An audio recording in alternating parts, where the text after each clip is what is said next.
Cette émission est une présentation de l'optométrie Gravel, là où on fait tout pour vos beaux yeux.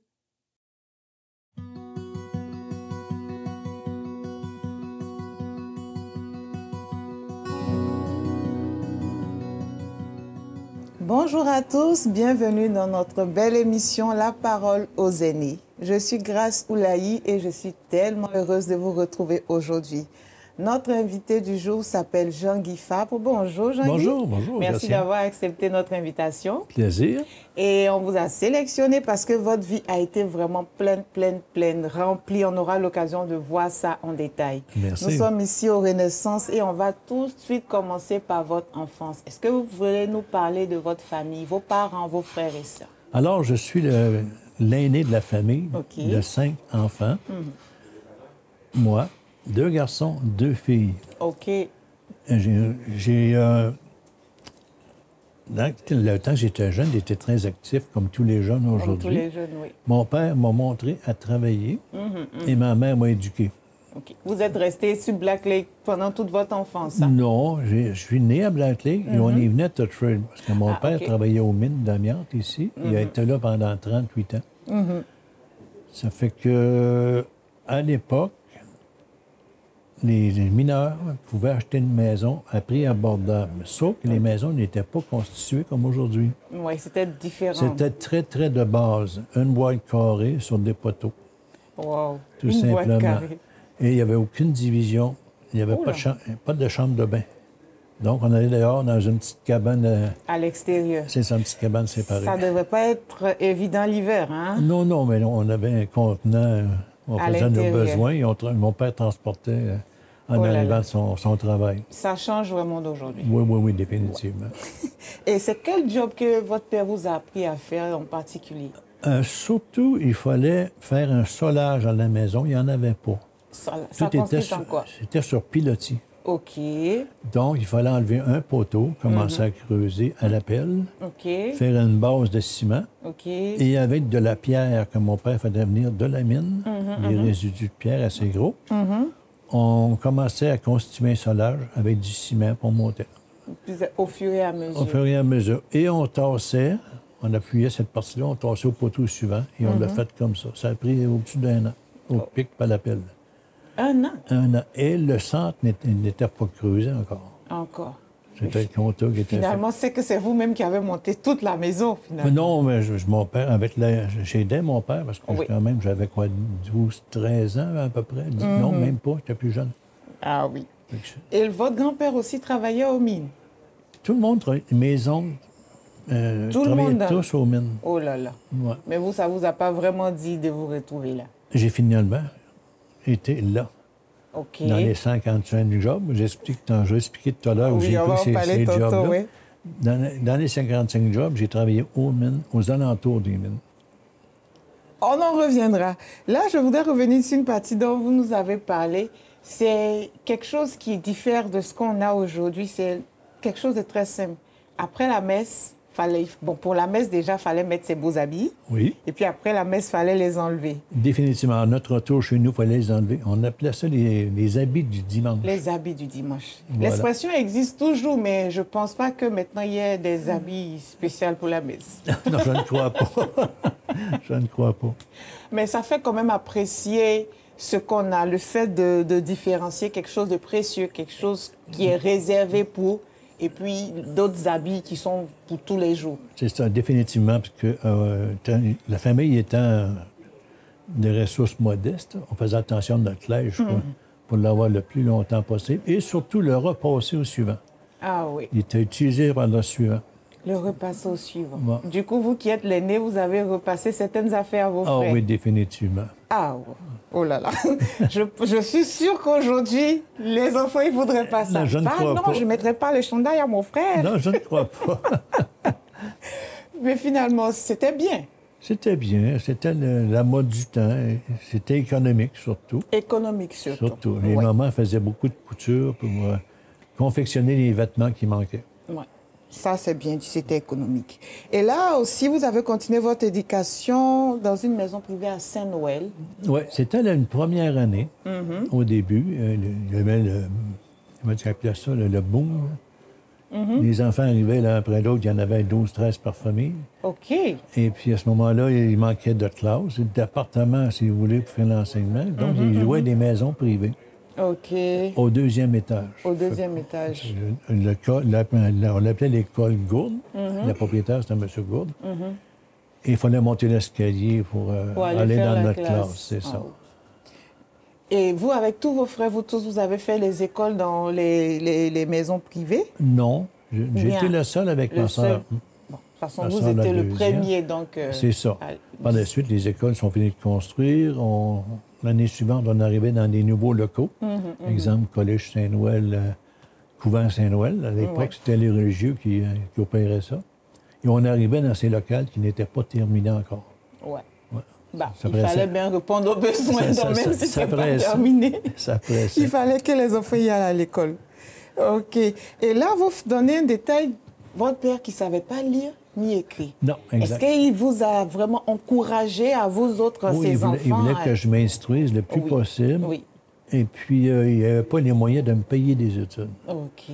Donc, j'ai fait tout mon primaire, mon secondaire, les écoles du soir, des cours privés que je prenais à gauche et à droite. C'est pour ça que j'ai tant de métiers. Étudier dans un domaine, étudier dans un autre. J'ai même parti mes propres commerces. Finalement, ça a été un avantage. Ah oui. D'avoir été encouragé à apprendre tant et tant de choses. Ça, mon père était très heureux de ça. Ah oui. Et alors, est-ce que vous pouvez nous rappeler un des plus beaux souvenirs d'enfance? Soit avec votre père ou bien votre grand-père? À tous les ans. À tous les années, on allait passer quelques jours chez mon grand-père à Blanc-Lake, mon grand-père Bergeron, maternel, mon père maternel. Et ma grand-mère me gâtait. J'étais le plus vieux de la famille. On allait au jardin, on faisait des petits travaux légers. On allait chercher le courrier sur la côte à Black Lake. Donc, c'était une bonne marche. Tout était concentré au magasin O'Brien à l'époque. On revenait. Grand-papa arrivait de la mine. Il se dépêchait de changer son linge. Grand-maman avait préparé ce qu'on appelle une petite brouette à 4 roues. Là. Et mon grand-père vendait des produits Gito. Il partait avec ça. Tout était de suite prêt. après la mine, lui partait à la vente. Exact. Avant de souper, et ainsi de suite. Donc, il faisait de la vente par les portes. Je pense que vous avez ça dans le sang, la famille. Oui, je le crois. Eh bien, on va en parler là parce que tout au long de votre vie, vous nous avez énuméré jusqu'à 55 employeurs pour lesquels vous avez travaillé. Franchement, ça prend tous les domaines, mines, restaurants, assurances, caisse populaire, commis au comptable, palais de justice, agent de sécurité, tout plein d'affaires. S'il vous plaît, dites-nous en plus. Comment on fait pour avoir 55 jobs? La raison qui fait que j'ai 55 emplois, j'ai un problème de santé des poumons qui s'appelle l'amiantose. Donc, je me décide de faire une réclamation à la CSST, puisque les gens étaient indemnisés. Oui. La CSST nous exigeait un dossier médical complet et un dossier d'emploi complet. D'accord.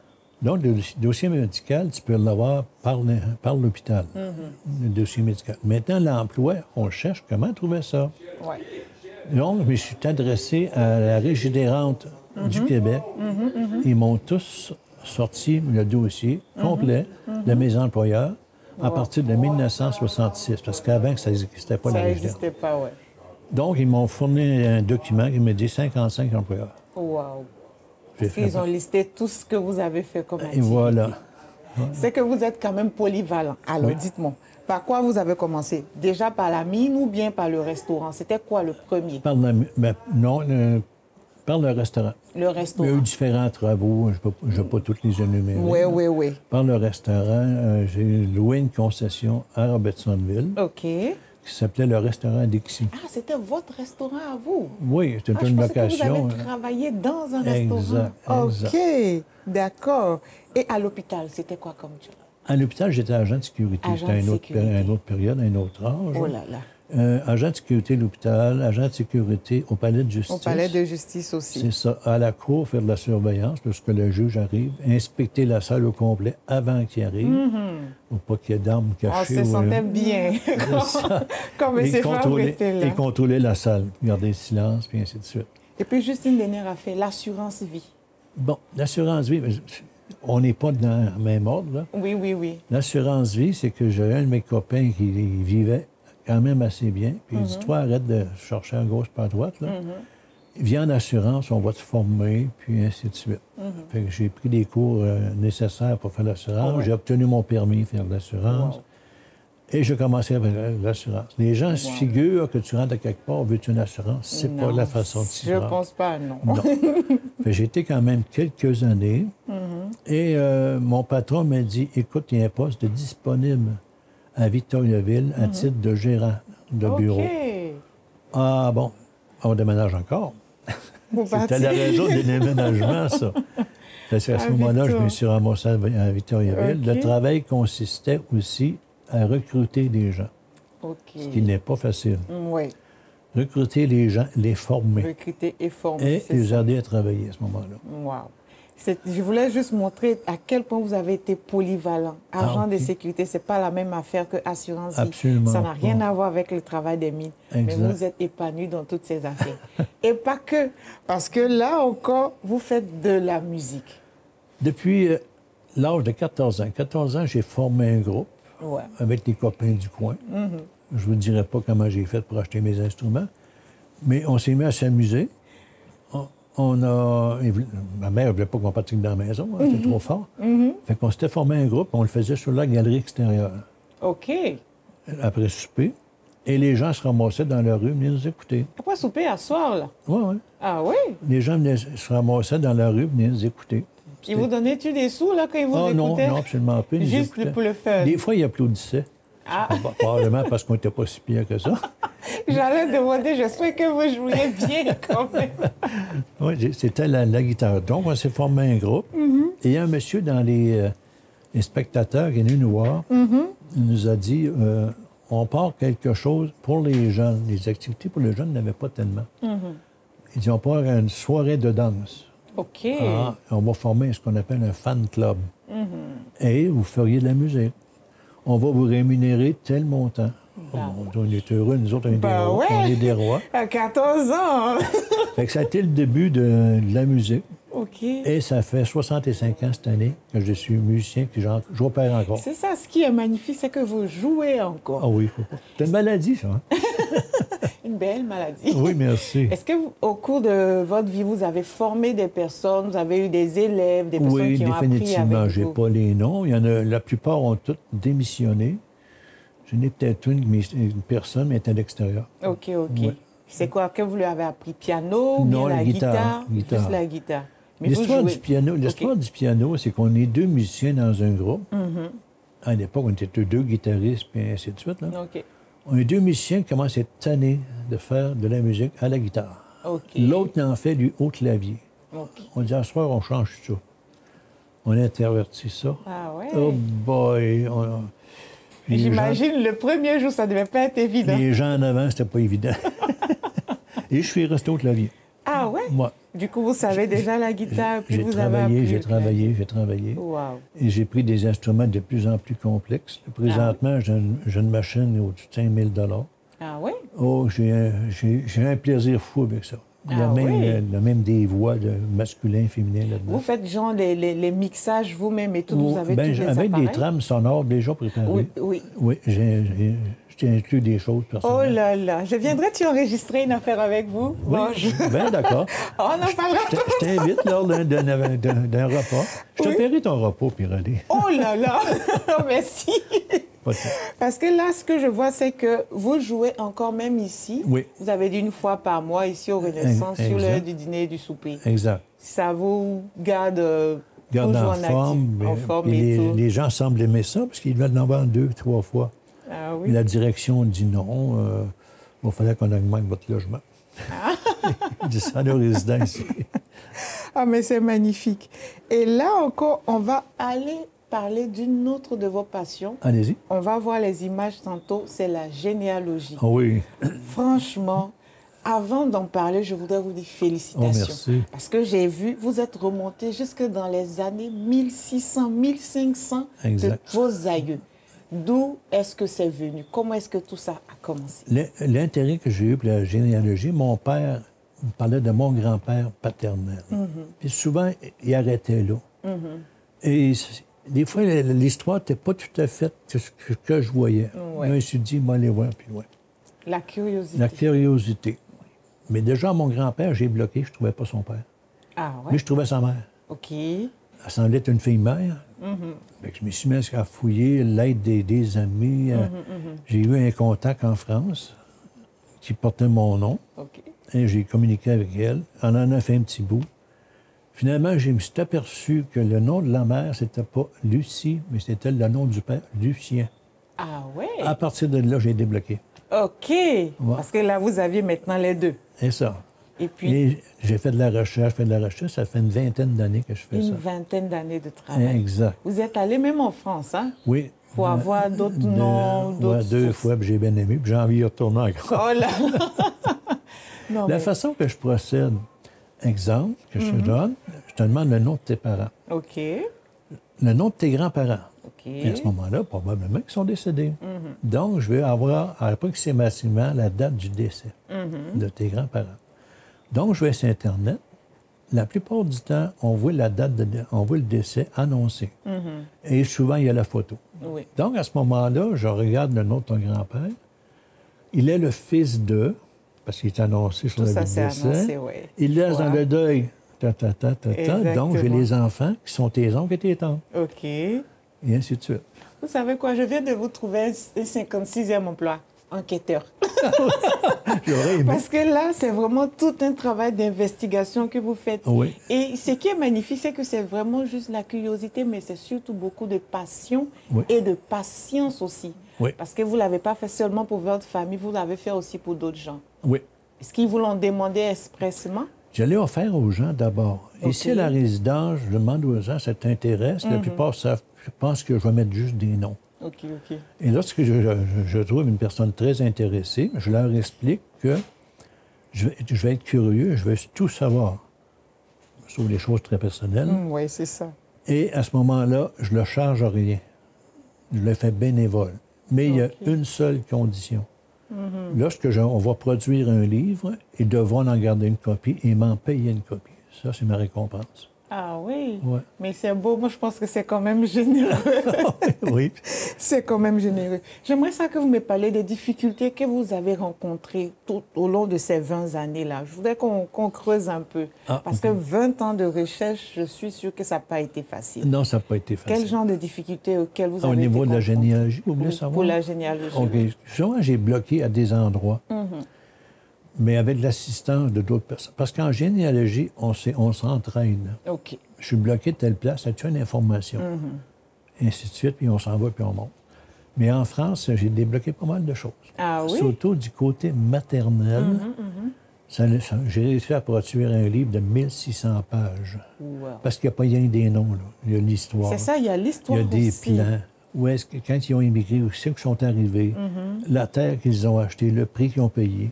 Ah oui? Ouais, Ça, c'est vraiment un bel héritage que vous allez laisser comme ça à vos enfants, à vos petits-enfants. Ouais, j'espère qu'ils vont comprendre.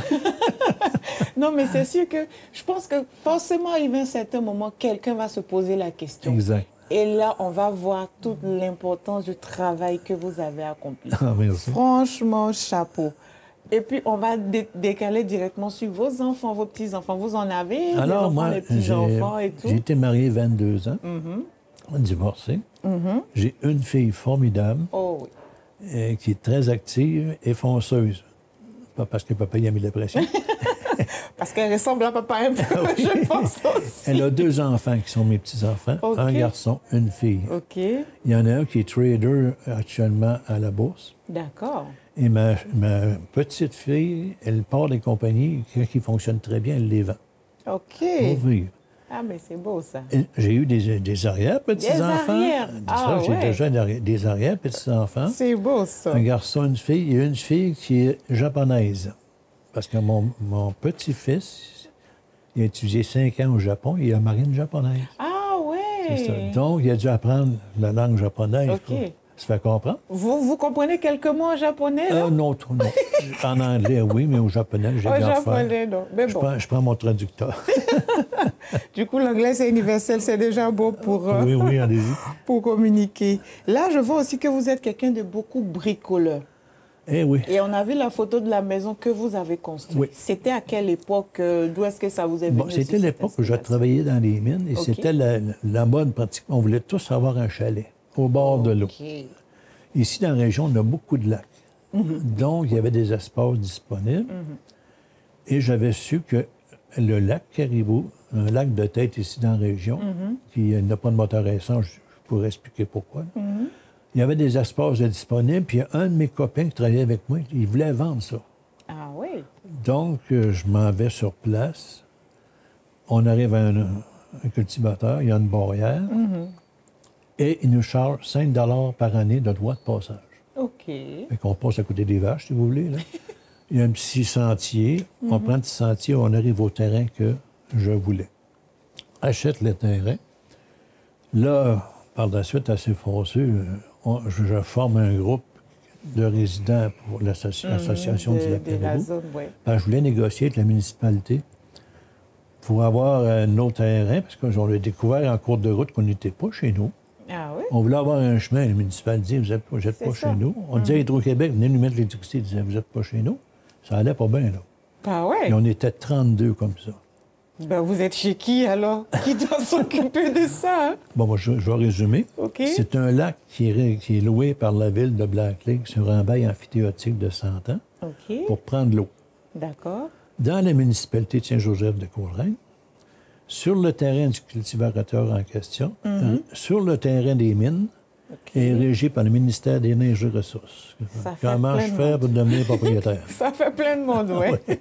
C'était un petit peu long pour expliquer la procédure, mais finalement, j'ai eu mon droit de propriété. OK. On a fait le chèque au gouvernement pour on a réglé ça. Régler ça. Et j'ai été président de ce lac-là pendant, je pense, 13-14 ans. 14 ans. De présentation à la municipalité à différents endroits. OK. Fait que finalement, on a un chemin, Ah! on a de l'eau, Sans droit de on a passage. l'électricité et cette maison construite. Ça vous a pris du temps de construire la maison, là? J'ai jamais arrêté. À partir de l'âge de 26 ans, je crois. Vous avez continué, Oui, des modifications? Oui, modifier, agrandissement, ainsi de suite. Oh là Puis, là. modernisation, rafraîchir le... Arrêtez-vous jamais, vous? Et c'est sur un grand terrain, 1000 oui. pieds au bord de l'eau. Oh là là, ça doit être beau. Tout le monde voulait ça. Il y avait une condition. Un jour, j'ai dit à ma fille, je vais la mettre en vente, cette maison-là, mais tu as une priorité de 48 heures. OK. Je vais certainement te faire un bon prix à l'époque, je ne sais pas. Mais si quelqu'un arrive pour m'acheter ma maison, je vais te donner 48 heures pour te décider, pour te décider, tu es en priorité. Il est arrivé quelqu'un pour acheter la maison. J'ai appelé ma fille, j'ai dit, j'en suis là. Mon gendre m'appelle et dit, dis-moi ton prix Tant pis. et dis-moi ce que tu laisses. OK. Donc, comme c'est une partie de l'héritage, ils l'ont acheté. Ils l'ont acheté. Oui. C'est merveilleux parce que c'est resté de la famille. Et là, on en vient, on est quasiment à la fin. Vous êtes toujours en activité parce que là, même ici aux résidences, vous faites le transport. Oui, on s'est formé, on s'est créé de l'emploi, moi ma blonde. Hein. OK. C'est ce qu'on fait. On va conduire les gens à l'hôpital, à l'épicerie, où est-ce qu'ils veulent aller, autant que possible Le localement. temps là. que possible et tout. C'est ça. Et maintenant, on a chacun un agenda qui est plein. Ah oui. On ne pensait pas en arriver là. Là, vraiment, vous êtes actif, Oui. hyper actif, je peux Il faut dire. que ça bouge. Il faut que ça bouge. Ouais. Mais je pense que ça vous fait du bien aussi à Oui, vous oui, d'être définitivement. toujours... Ça cultive mentalement. Mais, je ne suis pas isolé. Oui, Puis vous ma n'êtes blonde pas est isolé. pareil. Et on ne s'ennuie pas avec vous. Non, non, merci. Et ma blonde est pareil. Ça fait 23 ans que je suis avec. Là. Oui, je pense que vous vous êtes bien trouvés. Oui, oui, définitivement. Et là, j'aimerais avoir votre mot de fin. C'est quoi votre secret pour avoir une vie réussie? Qu'est-ce qui vous a réussi à Positif. d'être positif? Ouais. Aimer les gens autour de toi et aimer leur rendre service. Ah oui. Et j'ai une belle petite famille que j'aime bien. En tout cas, on voit que votre vie est vraiment remplie et pleine et on vous en félicite. Merci. Merci beaucoup d'avoir partagé ce petit bout de votre vie avec nous parce que je sais qu'il y aura plein. Si on voulait rentrer dans les détails, peut-être qu'il allait falloir plus d'émissions encore. Il faudrait que tu lises le livre de ma vie parce qu'il est écrit. Ah ouais.